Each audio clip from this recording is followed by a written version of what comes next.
Neil Sean here in the very heart of Yorkshire. Just a quick update on a story that's really been going around the United Kingdom and now spreading around the world. And when you think about it, it's a rather brave story, in fact, because it all concerns this particular gentleman, and you really would not want to cross this person.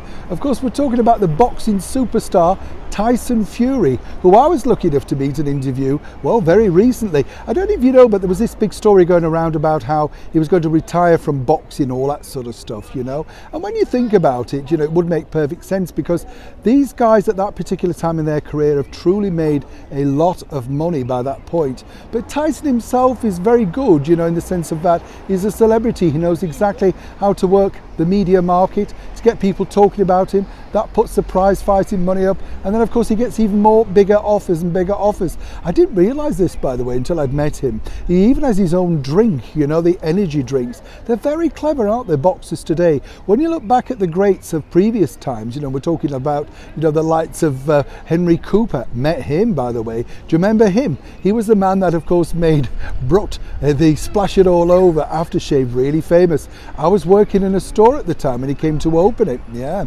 lovely man. And then of course there were greats further back like Freddie Mills. He passed away sadly in some very strange circumstances.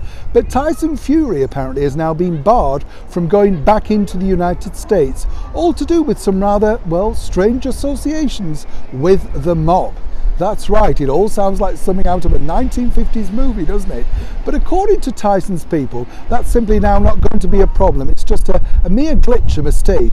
And apparently Tyson's meeting with the relevant people to try and iron it out. Now, I don't know about you, but can you imagine going into that particular meeting and thinking, okay, I may have to tell Tyson Fury that he's now banned from the United States. In walks this guy that's over 6 foot. In fact, I think he's about 6'5". He's rather menacing when you meet him to start with, but a bit of a pussycat once you sit down and interview him. But as his team said, he's done nothing wrong. It's simply just by association. And this, of course, is put out by rival teams to try and blacklist his name. Either way, according to Tyson's people, he's still very keen to move back into the boxing arena and has now decided that no, he hasn't retired.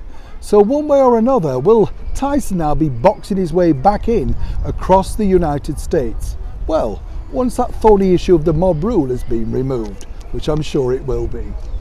Neil Sean in the very heart of Dewsbury, West Yorkshire.